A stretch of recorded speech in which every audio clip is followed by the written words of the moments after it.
अस्सलाम वालेकुम। चलिए जी, देखिए लास्ट हमने क्लास में जो है वो 2.3 के कुछ क्वेश्चन सॉल्व किए थे। बेसिकली कुछ नया नहीं था 2.3 में, हम जो इससे पहले कर चुके हैं कॉम्प्लेक्स नंबर के एक्सप्रेशन को हमने सिंप्लीफाई ही किया था।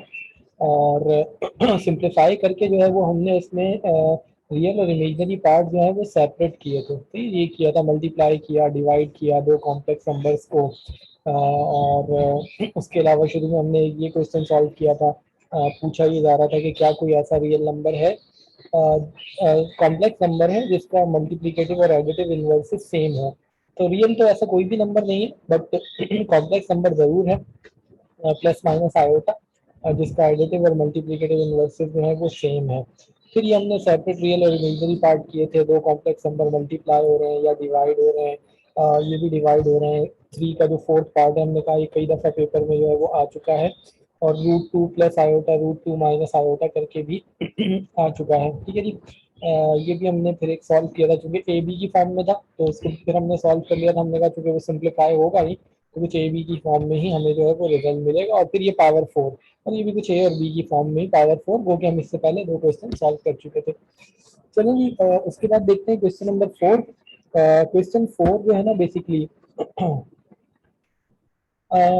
2.1 के एक्सरसाइज के लेक्चर व्हाट्सएप के ग्रुप में मैंने अपलोड किए हुए हैं। आज क्लास के बाद मैं वो जो है क्या कहते हैं अपना, क्या बोलते हैं उसे, दोबारा से शेयर कर दूंगा यूट्यूब पे जहाँ अपलोड हुए हुए हैं ना, तो वो उसका लिंक मैं शेयर कर दूंगा, वहाँ आपको सारे लेक्चर जो है वो मिल जाएंगे। ठीक है जी। तो चलें क्वेश्चन नंबर फोर जरा देखते हैं। फोर जो हमारे पास है, उसमें कहा जा रहा है कि verify triangle inequality for Z1 and Z2। अच्छा, ये पुरानी बुक में क्वेश्चन नहीं था, ये जो नई बुक है जो 2 साल पहले बुक आई है, जिसमें हमने बिल्कुल इनिशियल क्लास में डिस्कस किया था कि कोई खास मतलब चेंज नहीं किया, चैप्टर्स को सिर्फ मर्ज किया है और कुछ एक्सरसाइज को एलिमिनेट किया है, काफ़ी सारे क्वेश्चन एलिमिनेट किए हैं, एडिशन बहुत कम हुई है। तो ये जो क्वेश्चन नंबर फोर है ना, ये भी पुरानी बुक में नहीं था, नई बुक में इन्होंने ऐड किया है। और मतलब गिनती के क्वेश्चन ऐड किए हैं, अगर हम काउंट करने बैठे तो हार्डली मेरे ख्याल से 10 के करीब क्वेश्चन होंगे जो इन्होंने ऐड किए हैं नई बुक में। एलिमिनेट काफी सारे क्वेश्चन जो है वो किए हैं। ठीक है जी। लास्ट लेक्चर अपलोड नहीं किया। अच्छा, लास्ट लेक्चर अपलोड नहीं किया, मुझे याद नहीं आ रहा, हो सकता है, चलो मैं अपलोड कर दूंगा। ठीक है। मेरे जहन से निकल गया क्योंकि काफ़ी सारे लेक्चर एक साथ किए थे, मे बी लास्ट वाला मिस हो गया। चलिए लास्ट वाला लेक्चर अपलोड कर दूंगा, ये भी अपलोड कर दूंगा। चलिए रीज़ा देखिएगा, क्वेश्चन नंबर फोर हमारे पास है। अब जरा देख लीजिएगा, क्वेश्चन नंबर जो है वो फोर है। फोर में जो है वो क्या कहा जा रहा है, वेरीफाई करना है ट्राइंगल इनइक्वालिटी। अब ट्राइंगल इनइक्वालिटी होती क्या है वो भी हम डिस्कस कर लेते हैं। बट यहाँ पर फॉर Z1 Z2 दो हमें कॉम्प्लेक्स नंबर दिए गए हैं। उन दो कॉम्प्लेक्स नंबर के लिए हमें ट्राइंगल इनइक्वालिटी या ट्राइंगुलर इनइक्वालिटी हम उसे कहते हैं, वो हमें जो है वो क्या करनी है, प्रूफ करनी है। तो अब ये ट्राइंगुलर इनइक्वालिटी जो है वो क्या है, देख लीजिएगा जी कि क्या है। क्वेश्चन नंबर फोर है, हम यहाँ पर ये कहते हैं कि फोर में हमें गिवन में जो है ना वो क्या है, दो कॉम्प्लेक्स नंबर जो है वो गिवन है। एक कॉम्प्लेक्स नंबर जो है वो Z1 है, ये है 3+4 आयोटा। हर वो नंबर जिसके साथ ये आई नजर आएगा ना, ये आयोटा कहलाता है। अगर कोई स्टूडेंट बिल्कुल अभी फर्स्ट टाइम आया हो, और आयोटा बेसिकली जो है वो किसको रिप्रेजेंट करता है, रूट में -1। अगर रूट में कोई नंबर नेगेटिव है तो लेट सपोज अगर रूट में -4 लिखा हुआ है, तो फोर का जो रूट है ना वो तो 2 हो जाएगा, और इस माइनस की वजह से हम आयोटा लगा देंगे। क्यों? क्योंकि इसको लिखा जा सकता है -1 × 4। इसको क्या लिखा जा सकता है, इसको लिखा जा सकता है रूट में -1 × 4, और रूट में -1 आयोटा को रिप्रेजेंट करेगा, फोर का रूट जो है वो क्या होगा, 2 होगा। अगर हमारे पास रूट में -3 लिखा हुआ है, तो थ्री तो बेचारा रूट से बाहर नहीं आ सकता, परफेक्ट स्क्वायर नहीं है, थ्री रूट ही में रहेगा। माइनस के साइन को एलिमिनेट करके हम क्या करेंगे, आयोटा लगा देंगे। ठीक है जी। अच्छा, उसके बाद अगर हम दोनों तरफ स्क्वायर करें तो स्क्वायर करने पे ये होगा आयोटा स्क्वायर, और ये हो जाएगा -1। तो ये बात हम बहुत दफा कर चुके हैं कि आयोटा स्क्वायर की कांस्टेंट वैल्यू है, जहां कहीं भी आयोटा स्क्वायर मिलेगा उसको -1 से रिप्लेस कर देंगे। ठीक है जी। चलो Z1 एक कॉम्प्लेक्स नंबर हमें गिवन है जो कि है 3+4 आयोटा। Z2 एक और कॉम्प्लेक्स नंबर हमें जो है वो गिवन है, जो कि क्या है, 1 - आयोटा। दो कॉम्प्लेक्स नंबर जो है वो हमें गिवन है and we have to verify that, show that, prove that, जो भी आप लिखें हमें शो करना है। क्या शो करना है? हमें शो जो है वो करना है ट्राइंगुलर इनइक्वालिटी को, हमें शो करना है ट्राइंगुलर इनइक्वालिटी और वेरीफाई करना है triangular inequality. So triangle inequality,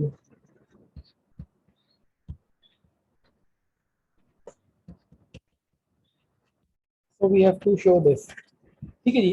अच्छा, ट्राइंगुलर इनइक्वालिटी या ट्राइंगल इनइक्वालिटी जो है ना वो होती क्या है? कुछ भी नहीं है जी, सिंपल है। जो ट्राइंगल इनइक्वालिटी है ना, ये चलो सॉल्व करते हुए लिख लेते हैं, अलग से क्या लिखना। तो अब यहाँ पर हम इसे जो है वो सॉल्व करते हैं। अच्छा जी, सॉल्व करते हुए हम लिखते हैं कि सिंस वी नो दैट के जो ट्राइंगल इनइक्वालिटी है ना, ऊपर गलत लिखा ना, एक आ गया, ये भी आएगा। चले, जो ट्राइंगुलर इनइक्वालिटी है ना वो किसके इक्वल है? ट्राइंगुलर इनइक्वालिटी होती है कि mod z1 minus mod z2, ये क्या होगा? ये लेस देन होगा या इक्वल होगा z1 प्लस z2 का मॉड, और ये क्या होगा? ये लेस देन होगा या इक्वल होगा z1 plus mod z1 plus mod z2। ये है triangle inequality, simple. Triangle inequality क्या है जी? ट्राइंगल इनइक्वालिटी ये है कि आप जो है वो क्या करें, आप ये बंद कर दो। चले, ट्रायंगल इनइक्वालिटी ये है कि आपके पास अगर दो नंबर होंगे कॉम्प्लेक्स नंबर, आप उन दोनों कॉम्प्लेक्स नंबर का अलग अलग मॉड ले लें, उन दोनों को ऐड करके मॉड ले लें और उनका अलग अलग मॉड ले लें। z1 का मॉड ले लिया, z2 का मॉड ले लिया, दोनों को ऐड करके मॉड ले लिया। अब दोनों का जो इंडिविजुअल मॉड है उसका जो डिफरेंस होगा ना वो लेसर होगा इन दोनों के सम के मॉड से। लेसर होगा या इक्वल भी हो सकता है, ग्रेटर कभी नहीं होगा। और इसी तरीके से जो अलग अलग मॉड का सम है वो क्या होगा? वो ग्रेटर होगा इसके सम के मॉड से या इक्वल होगा, लेसर नहीं हो सकता। यानी दोनों के डिफरेंस का मॉड लेसर और इक्वल होगा दोनों के सम का मॉड, और वो लेसर और इक्वल होगा दोनों के मॉड का सम। तो सिंपल हम यहाँ पर क्या करेंगे, दोनों नंबर्स का अलग अलग मॉड निकाल लेंगे और फिर दोनों को सम करके मॉड निकाल लेंगे, और फिर इस रिलेशन को चेक कर लेंगे कि ये रिलेशन जो है वो सेटिस्फाई होता है या सेटिस्फाई नहीं होता। तो हमें यहाँ पर जो है वो ये करना होगा। तो चलिए जी, अब हम यहाँ पे जो है ना वो क्या करेंगे, दोनों का लेते हैं अलग अलग मॉड। z1 हमारे पास जो है वो क्या है, वो है 3 प्लस 4 आयोटा। ठीक है जी। अब हम क्या करते हैं, अब हम इसका मॉड ले लेते हैं। तो z1 का अगर हम मॉड लेंगे, z1 का अगर हम मॉड लेंगे तो मॉड जो है वो क्या होगा, ये हो जाएगा 3 प्लस 4 आयोटा का मॉड। और मॉड क्या कहता है, हम इससे पहले ले चुके हैं। मॉड ये कहता है कि रूट में रियल पार्ट का स्क्वायर, जिसके साथ आयोटा नहीं है ना उसका स्क्वायर, प्लस इमेजिनरी पार्ट का स्क्वायर, जिसके साथ आयोटा है, आयोटा का जो कोफिशिएंट है उसका स्क्वायर। ये हमारे पास होता है किसी भी कॉम्प्लेक्स नंबर का मॉड। रियल पार्ट बगैर आयोटा वाला उसका स्क्वायर किया, प्लस इमेजिनरी पार्ट जो आयोटा का कोफिशिएंट है उसका स्क्वायर किया और रूट ले लिया। ख्याल रखिएगा कि यहाँ आयोटा नहीं आएगा, क्योंकि अगर आपने आयोटा लगा दिया तो आयोटा का स्क्वायर होगा, आयोटा का स्क्वायर तो -1 होगा, और माइनस होगा तो ये माइनस हो जाएगा, और अगर पहला नंबर दूसरे से लेसर होगा तो फिर ये रूट में चला जाएगा, फिर वो नेगेटिव आएगा, नेगेटिव आएगा और इमेजिनरी हो जाएगा, और ये मैग्नीट्यूड को रिप्रेजेंट करता है। तो मैग्नीट्यूड जो है ना वो रूट में इमेजिनरी तो हो भी नहीं सकती। पर ख्याल रखिएगा कि मैग्नीट्यूड लेते हुए रियल पार्ट का स्क्वायर प्लस इमेजिनरी पार्ट का स्क्वायर, इमेजिनरी पार्ट का मतलब होता है आयोटा का कोफिशिएंट। ठीक है ना जी। तो ये हमारे पास हो जाएगा 9 प्लस 16, 9 प्लस 16 25, यानी कि जो z1 का मॉड है वो आ गया 5 यूनिट्स। ठीक है जी, ये हमारे पास z1 का मॉड आ गया। अच्छा, ये बात हम पहले कर चुके हैं कि मैग्नीट्यूड किसको रिप्रेजेंट करती है। आर्गन डायग्राम बनाई थी ना, उसमें हमने कहा था कि ओरिजिन से जो भी पॉइंट होगा उसकी जो लेंथ होती है वो उसके मॉड को रिप्रेजेंट करती है। ठीक है, प्रीवियस लेक्चर देख लीजिएगा अगर कुछ नए स्टूडेंट है तो। तो पहले नंबर का हमने मॉड ले लिया। अब हम क्या करते हैं, जब मॉड लिया जाएगा तो रियल पार्ट का मतलब होता है बगैर आयोटा वाला प्लस इमेजिनरी पार्ट। आयोटा किधर जाएगा, किधर नहीं जाएगा। जब हम इमेजिनरी पार्ट कहते हैं तो इट मीन्स के आयोटा का कोफिशिएंट, ठीक है जी, मैग्नीट्यूड लेने का ये तरीका कार है। तो रियल पार्ट का स्क्वायर प्लस इमेजिनरी पार्ट का स्क्वायर। और बेसिकली ये जो है प्रॉपर जो है वो ड्राइव हुआ है, मतलब ये कोई ऐसे ही नहीं कि मैंने कह दिया तो आप मान लें, वैसे तो मैंने कह दिया तो आप याद रखिए, ये प्रॉपर ड्राइव होता है। यानी अगर हमारे पास जो हमने आर्गन डायग्राम बनाई थी, ये पॉइंट हमारे पास है 3,4, 1 2 3 1 2 3 4 और ये ठीक है ना जी, ये पॉइंट 3,4 होगा और ये इसकी मैग्नीट्यूड है ना, ये हमारे पास पॉइंट की फॉर्म में होगा 3,4 और ये होगा 3+4 आयोटा। ये इसकी मैग्नीट्यूड है ना, हमने कहा कि ये अगर हम इसकी मैग्नीट्यूड लेंगे तो ये 5 यूनिट्स आ रही है, इसी पॉइंट की बात कर रहे हैं। अच्छा बेसिकली ये बाकायदा, अब अगर इसकी जगह पर हम फॉर्मूला ड्राइव करने जा रहे हैं ना, तो ये पॉइंट हमारे पास होगा x comma y, x comma y का मतलब है x प्लस आयोटा वाई, ठीक है जी। अब ये और ये, तो ये हमारे पास x है, ये हमारे पास y है, ठीक है जी। अब ये राइट एंगल ट्राइंगल बना और ये इसका हाइपोटेन्यूज है। अब ये तो पढ़ते हुए आ रहे हैं ना, अब आप निकाल लें तो हाइपोटेन्यूज क्या होगा, परपेंडिकुलर का स्क्वायर प्लस बेस का स्क्वायर, ऐसे ही है ना जी। और फिर हाइपोटेन्यूज का स्क्वायर, हाइपोटेन्यूज निकालेंगे तो ये जो है वो किसके इक्वल होगा, ये रूट में आ जाएगा एक्स स्क्वायर प्लस वाई का स्क्वायर। एक्स स्क्वायर का मतलब है कि रियल पार्ट का स्क्वायर और वाई स्क्वायर का मतलब है इमेजिनरी पार्ट, तो यहाँ तो ये आयोटा नहीं आएगा, ठीक है जी, ये ख्याल रखिएगा, ठीक है जी। तो आयोटा का कोफिशिएंट, तो ये इस तरीके से हम मैग्नीट्यूड जो है वो फाइंड करते हैं। और इन चीज़ों की हम डेरिवेशन में जाते नहीं है, अब ये डायरेक्ट फार्मूला है, बस आपको जो है उसको याद रखना है कि ये जो है वो इस तरीके से होगा। ग्रेडियंट से निकाल सकते हैं जी, हाँ ग्रेडियंट से निकाल सकते हैं। चलिए अब जरा यहाँ देखिएगा, ये हमारे पास हमने Z1 का मॉड जो है वो फाइंड किया। अब हम क्या करते हैं, Z2 का मॉड जो है वो फाइंड करते हैं। तो Z2 हमारे पास जो है वो क्या है, Z2 जो है वो है 1 minus iota, 1 minus iota. So we have to find the mod of Z2, यानी कि mod of 1 minus iota, mod of 1 minus iota है, देखिएगा जी। तो ये क्या होगा, रूट में रियल पार्ट बगैर आयोटा वाला जो है वो 1 है, इसका square plus imaginary part iota का कोफिशिएंट, आयोटा का कोफिशिएंट कुछ नहीं तो 1 है, मगर यहाँ पर माइनस का 1 है, आयोटा का कोफिशिएंट माइनस का 1 है। सो दिस इज 1 प्लस 1, 1 प्लस 1 का मतलब है क्या होगा, √2 हो जाएगा। तो जो Z2 का मॉड आया वो आ गया √2 यूनिट्स। मैग्नीट्यूड है, कुछ ना कुछ यूनिट होगा, हम यहाँ पर यूनिट्स लिख देंगे। तो बेसिकली देखिए था क्या कि हमें दो जो है वो कॉम्प्लेक्स नंबर गिवन थे Z1 और Z2, हमें ट्राइंगल इनइक्वालिटी को जो है वो प्रूव करना है, ठीक है जी। इसे प्रूव करने के लिए हमने क्या किया, हमने दोनों नंबर्स का अलग अलग मॉड निकाल लिया।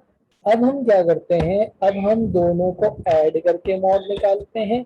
अब हम इन दोनों कॉम्प्लेक्स नंबर्स को ऐड करके मॉड फाइंड करते हैं। सो Z1 प्लस Z2, पहले दोनों को ऐड कर देते हैं, सॉरी, ये हमारे पास है 3+4 iota Z1 plus Z2 1 minus iota, ठीक है जी। तो ब्रैकेट ओपन होगी तो सिंपल प्लस के साथ ओपन होगी, कोई फर्क नहीं पड़ेगा। प्लस का 3 प्लस का 1 प्लस का 4 हो जाएगा, प्लस का 4 आयोटा माइनस का आयोटा प्लस का 3 आयोटा होगा, ठीक है जी। दोनों का हमने सम लिया, अब हम दोनों का मॉड फाइंड कर लेते हैं। Z1 प्लस Z2 का मॉड, यानी कि 4+3 आयोटा का मॉड। और मॉड का मतलब क्या है, मॉड का मतलब ये है कि रियल पार्ट का स्क्वायर प्लस इमेजनरी पार्ट का स्क्वायर। तो 4 का कितना होगा, 16 होगा, 3 का 9 होगा, 25 होगा, यानी कि ये हमारे पास जो है वो किसके इक्वल आया, ये इक्वल आ गया 5 यूनिट्स, ठीक है जी। ये हमारे पास आ गया 5 यूनिट्स। तो हमने सिंपल ये किया, सर 3 सिर्फ 1 से क्यों हुआ है, आयोटा से क्यों नहीं हुआ, कौन सा 3 1 से कोई नहीं हुआ।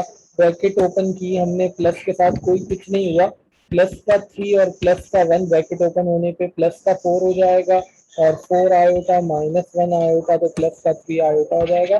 सिंपल हमने ब्रैकेट्स ओपन की हैं, मल्टीप्लाई तो किया ही नहीं है ना, ये ब्रैकेट्स ओपन हो गई। ठीक है जी। तो चलें, दो कॉम्प्लेक्स नंबर गिवन थे, हमने दोनों का अलग अलग मॉड निकाला, Z1 का मॉड निकाला, Z2 का मॉड निकाला, उसके बाद हमने जो है वो दोनों को ऐड करके उसका मॉड निकाला। अब हम ट्राइंगुलर इनइक्वालिटी को चेक करते हैं।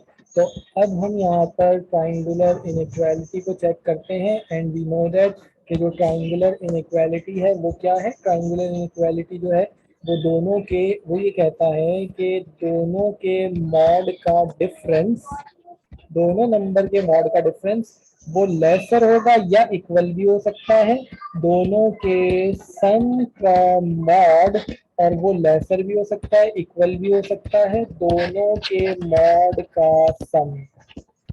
तो हमने ऐड करके भी मॉड निकाल लिया।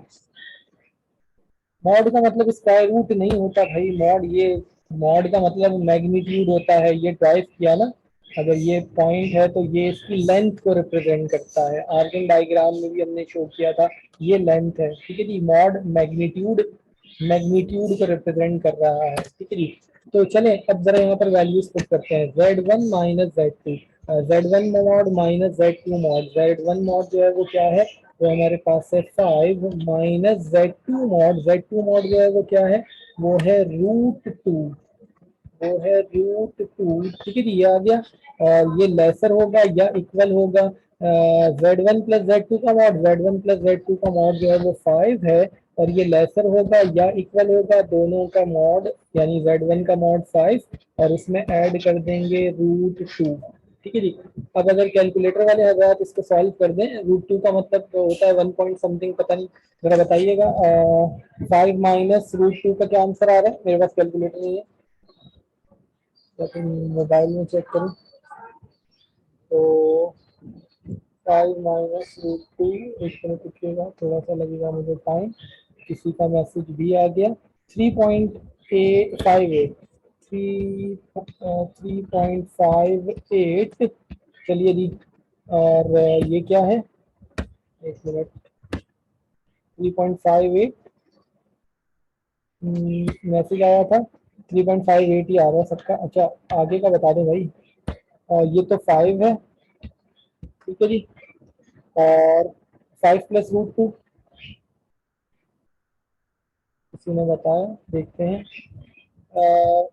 6.414, 6.414 था या 1414,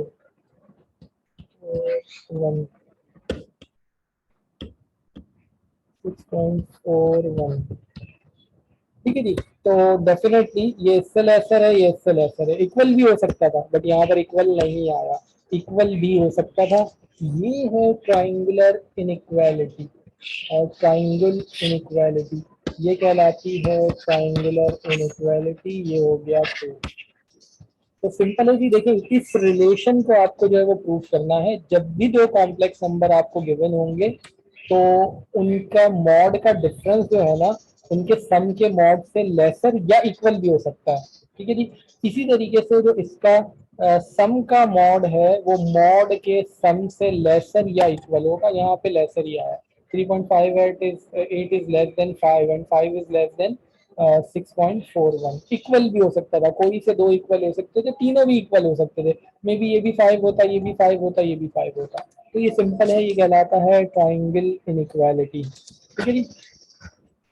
तो चलें अब आगे चलते हैं। क्वेश्चन नंबर 5 में तो खैर ऐसी कोई खास चीज नहीं है। क्वेश्चन नंबर 5 में तो ऐसी कोई खास चीज नहीं है। देखिए, क्वेश्चन नंबर 5 में कह रहा है show that is Z1 Z2 Z3 तीनों मल्टीप्लाई हो रहे हैं, is equal to 0, then at least one of the three factors is 0। तो बेसिकली ये एक जर्नल प्रॉपर्टी है। शायद आपने 8 क्लास में, शायद आपने मैट्रिक वगैरह में जो है ना इसको डिस्कस किया होगा। होता यह है कि जब भी एक से ज्यादा फैक्टर्स जो है वो आपस में मल्टीप्लाई हो, दो या दो से ज्यादा, एक्स वाई जेड हो सकता है, सिर्फ एक्स वाई हो सकता है, वट एवर जो भी है। ठीक है, फैक्टर्स, इनके साथ कुछ ऐड सब्ट्रैक्ट होता हुआ भी मिल सकता है, कुछ भी हो सकता है। लेट सपोज लिखा हुआ है x+1 और सपोज ये भी दो फैक्टर्स हैं, आपस में मल्टीप्लाई हो रहे हैं। अच्छा, जब भी दो या दो से ज्यादा जो है ना वेरिएबल्स, या हम इनको फैक्टर्स कह सकते हैं, ये अलग अलग हैं, ये प्रोडक्ट की फॉर्म में होंगे ना, तो इट मीन्स कि हम इसको क्या लिख सकते हैं, हम लिख सकते हैं either x is equal to zero और y is equal to zero और z is equal to zero. इन तीनों में से कोई एक, कम से कम कोई एक जीरो के इक्वल होगा, तभी तो तीनों का प्रोडक्ट जीरो है। At least one. अच्छा, एट मोस्ट तीनों भी हो सकते हैं, हो सकता है एक्स भी जीरो, वाई भी जीरो, जेड भी जीरो, बट अगर एटलीस्ट एक भी जीरो होगा ना, अगर एक्स जीरो है तब भी प्रोडक्ट जीरो, अगर वाई जीरो है तब भी प्रोडक्ट जीरो, अगर जेड जीरो है तब भी प्रोडक्ट जीरो, दो जीरो है तब भी प्रोडक्ट जीरो, तीनों जीरो है तब भी प्रोडक्ट जीरो। ये बीच में जो है ना हम और यूज करते हैं। So either this is equal to zero or this or this। ये जो हम फैक्टर बनाते हैं ना, हम इसको लिखते हैं एक्स प्लस, ये तो किया ही होगा ना आप, क्वाड्रेटिक इक्वेशन सॉल्व कर रहे हैं, ये रिजल्ट आ गया जीरो, ठीक है जी। तो यहाँ पर ना हम तो कॉमा लगा देते हैं, आना चाहिए और। तो x plus one is equal to zero और x plus two is equal to zero, either x plus one is equal to zero और x plus two is equal to zero. देखिए एंड अगर लगाया ना, तो एंड का मतलब होता है दोनों लाजमी, और का मतलब होगा आइदर दिस और दिस और बोथ। तो और जो है ना वो थोड़ा सा आपको रिलैक्स करता है। एंड हम नहीं लिख सकते। अच्छा, वैसे लिखने का तो आप कुछ भी लिखते हैं, हम कुछ भी नहीं लिखते, हम कॉमा लगा देते हैं। नॉर्मली जब हम क्वाड्रेटिक इक्वेशन सॉल्व करते हैं, फैक्टर दो बनते हैं, हम बीच में कॉमा लगा देते हैं। एंड नहीं लिखिएगा, ठीक है जी, एंड नहीं लिखिएगा। लिखें तो और लिखें, या बीच में आप कॉमा लगा दें। इसी तरीके से ये भी है, अगर ये है तो either x is equal to zero और y is equal to zero. अच्छा, अब ये प्रॉपर्टी रियल नंबर में भी है और ये प्रॉपर्टी कॉम्प्लेक्स नंबर में भी है। तो ये जो फिफ्थ है ना, इसमें तो यही कह रहा है कि अगर दो से ज्यादा कॉम्प्लेक्स नंबर तीन है, अगर वो प्रोडक्ट की फॉर्म में जीरो के इक्वल है, तो इट मीन्स के उसमें से एटलीस्ट एक जो है वो जीरो होगा। तो ये तो खैर कोई ऐसी खास चीज नहीं है, तो ये तो एक जनरल प्रॉपर्टी है। अच्छा, क्वेश्चन नंबर 6 में भी प्रॉपर्टी है। क्वेश्चन नंबर 6 में कॉम्प्लेक्स नंबर की कुछ प्रॉपर्टीज हैं, और ये एमसीक्यूज में जो है वो आ सकती हैं। इनको हम ऐसे ही अभी क्योंकि आ गया क्वेश्चन तो डिस्कस कर लेते हैं। वैसे जब हम एमसीक्यूज डिस्कस करेंगे बाद में, तो फिर इनको हम जो है ना वो बाद में भी देख लेंगे, क्योंकि हमारे एमसीक्यूज वगैरह में है। देखिए वो ये कह रहा है कि जेड जो है ना, वो ये कह रहा है कि प्रूफ करना है। क्या प्रूफ करना है? प्रूफ हमें ये करना है कि Z is real. Z is, हमने कहा था कि जेड नॉर्मली हम कॉम्प्लेक्स नंबर को जेड से शो करते हैं। Z is real. जेड जो है वो रियल होगा। कब रियल होगा? इफ जेड बार जो है वो बराबर है जेड के।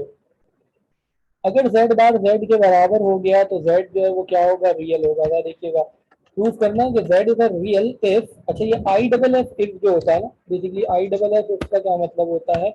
आई डबल एफ इफ का मतलब होता है इफ एंड ओनली इफ। ये आई डबल एफ इफ जो है ये होता है if and only if. So Z is real. Z तो कॉम्प्लेक्स नंबर को शो करता है, but Z is real. Z real होगा कब? रियल होगा इफ एंड ओनली इफ, सिर्फ उस सूरत में जब जेड का बार बराबर होगा जेड के। ठीक है जी। तो ये एमसीक्यूज में इस तरीके से आ सकता है, जेड इज रियल इफ, आगे लाइन दिया हुआ है, चार ऑप्शन दिए होंगे। या ये हो सकता है if z bar is equal to z then z is a dash number, imaginary number, real number, pure imaginary number, what जो भी ऑप्शन होंगे टिक लगाना होगा। तो देखिए करेंगे किस तरीके से। इसे सॉल्व करने के लिए ना हम यहाँ पर क्या करते हैं, हम लेट कर लेते हैं। हम लेट ये कर लेते हैं कि जो z है ना वो है x comma y.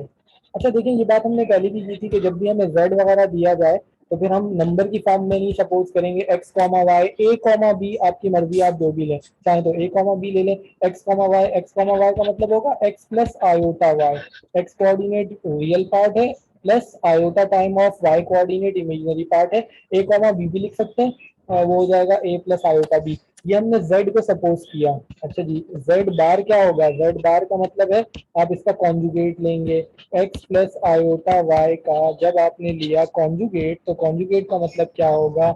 x minus iota y।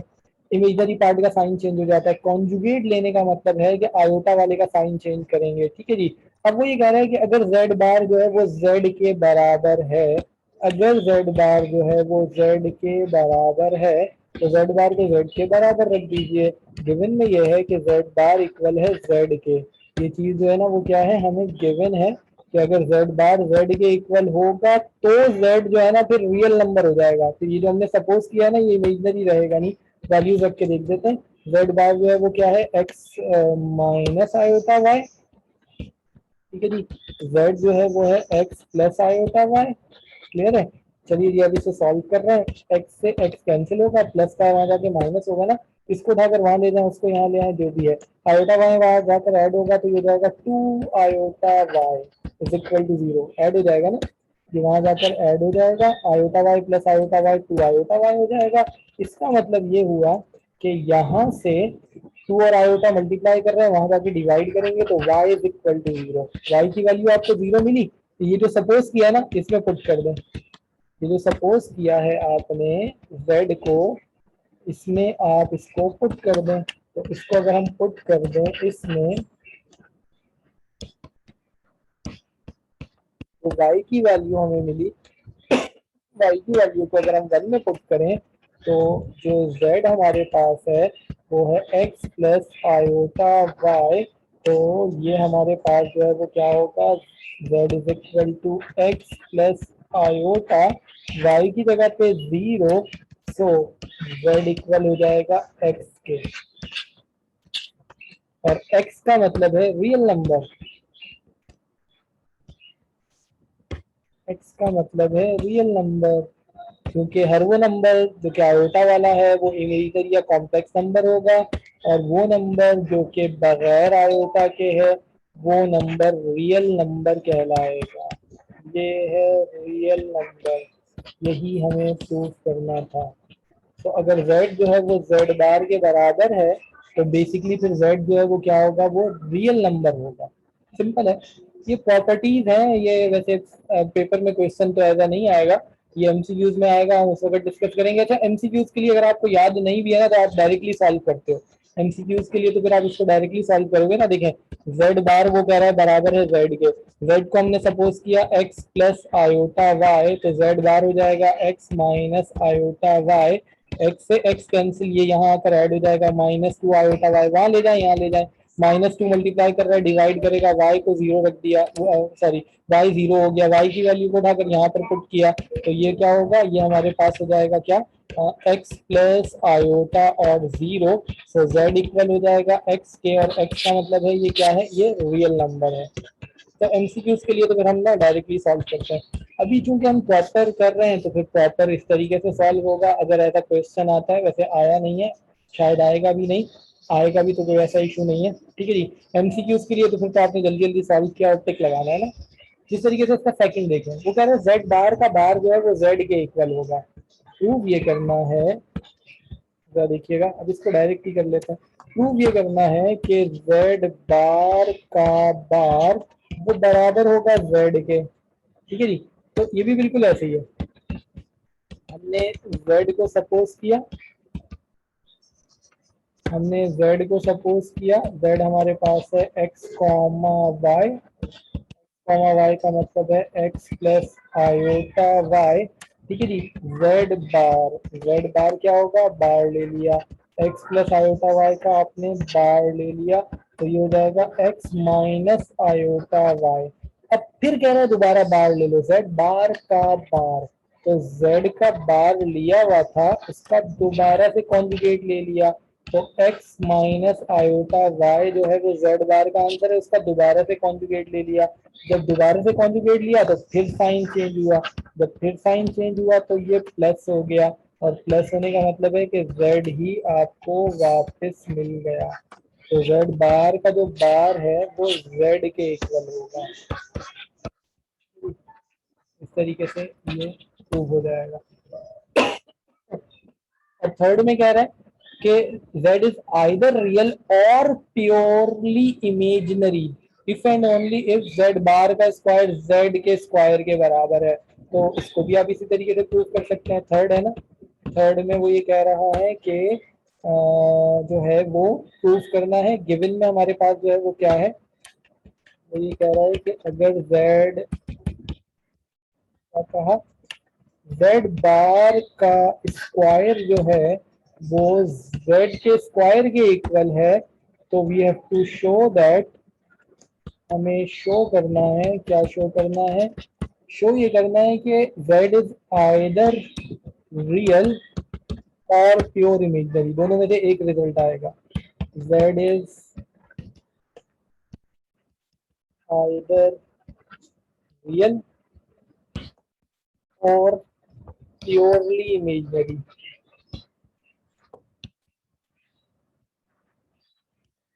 तो प्योरली इमेजनरी की हम पहले भी बात कर चुके हैं। हमने कहा था कि अगर हमारे पास जो है ना वो लिखा हुआ है ना a प्लस आयोटा बी, तो ये कहलाएगा कॉम्प्लेक्स नंबर। ये कॉम्प्लेक्स नंबर है, या इमेजनरी भी आप कह सकते हैं। ठीक है, कॉम्प्लेक्स इसलिए कहते हैं क्योंकि इसमें रियल पार्ट भी है, इसमें इमेजनरी पार्ट भी है। ये इसका रियल पार्ट है, ये इसका रियल पार्ट है, और ये इसका इमेजनरी पार्ट है। ये इसका इमेजनरी पार्ट है, रियल और इमेजनरी दोनों आ जाते हैं, इसलिए कॉम्प्लेक्स कहते हैं। अच्छा, हमने कहा था कि एक ऐसा नंबर जिसके साथ जो है वो रियल पार्ट ना हो। लेट सपोज अगर हमारे पास लिखा हुआ है सिर्फ बी आयोटा, आयोटा बी लिख दें। लेट सपोज लिखा हुआ है 2 आयोटा, लेट सपोज लिखा हुआ है सिर्फ आयोटा, 3 आयोटा, वट एवर। ये सारे के सारे जो है ना ये कहलाते हैं प्योरली इमेजनरी नंबर। वो इसलिए क्योंकि इसमें रियल पार्ट नहीं है, ये कहलाएंगे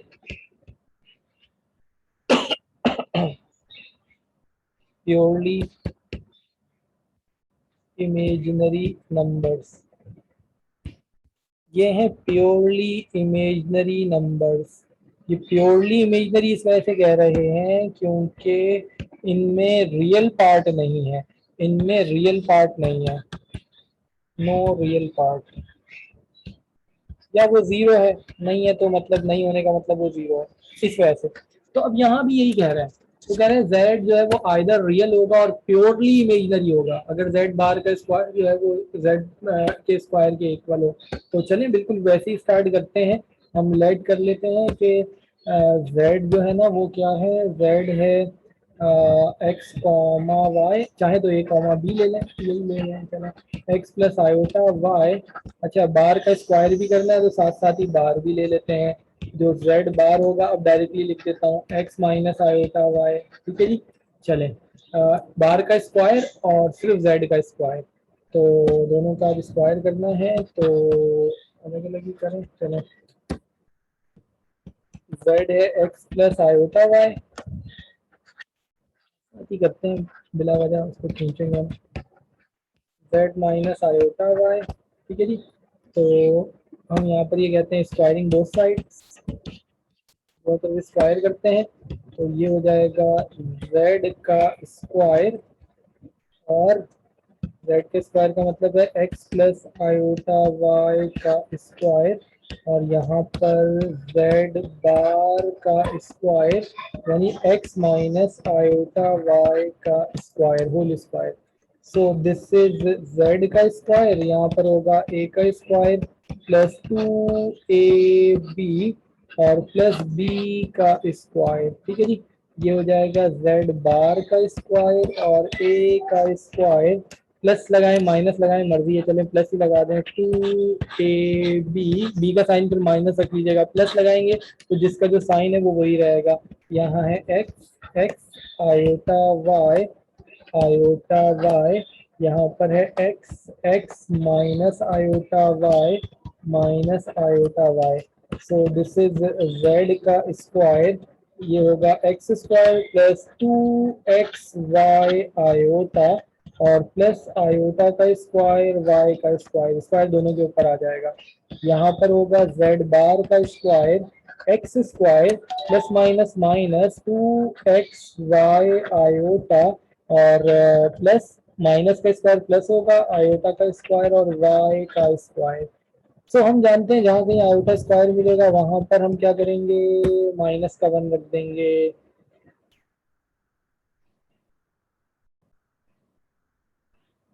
अच्छा जी, 1 मिनट जरा रुकिएगा, एक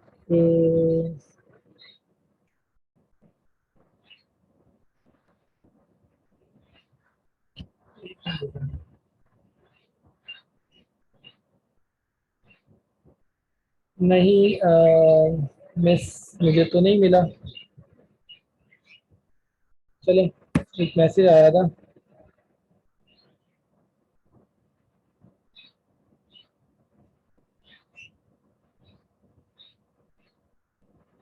अच्छा जी, नहीं है, लिस्ट में नहीं है। हमें कैसे पता चलेगा? कोई पूछ रहा है कि हमें स्क्वायर करना है, अरे भाई ये हमें गिवन है ना, यही तो क्वेश्चन है। क्वेश्चन में कह रहा है कि क्वेश्चन में कह रहा है कि जेड बार का स्क्वायर अगर जेड के स्क्वायर के बराबर है तो फिर जेड जो है वो क्या होगा? वो आइदर रियल होगा या प्योर इमेजिनरी होगा।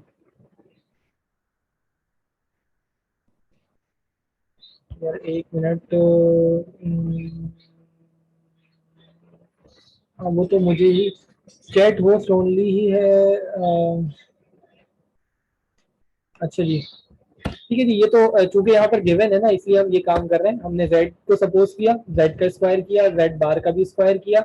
अब कह ये रहा है कि अगर z बार का स्क्वायर z बार का स्क्वायर z के स्क्वायर के बराबर हो, तो अभी पहले से सिंप्लीफाई कर लें। ये x square plus 2xy iota और plus iota square minus 1 × y का स्क्वायर। इसी तरीके से z बार का स्क्वायर ये बराबर है x square minus 2xy iota, iota का स्क्वायर -1 और ये हो गया वाई स्क्वायर। हमने यहाँ पर ये किया, आयोटा स्क्वायर की जगह पर जो है वो क्या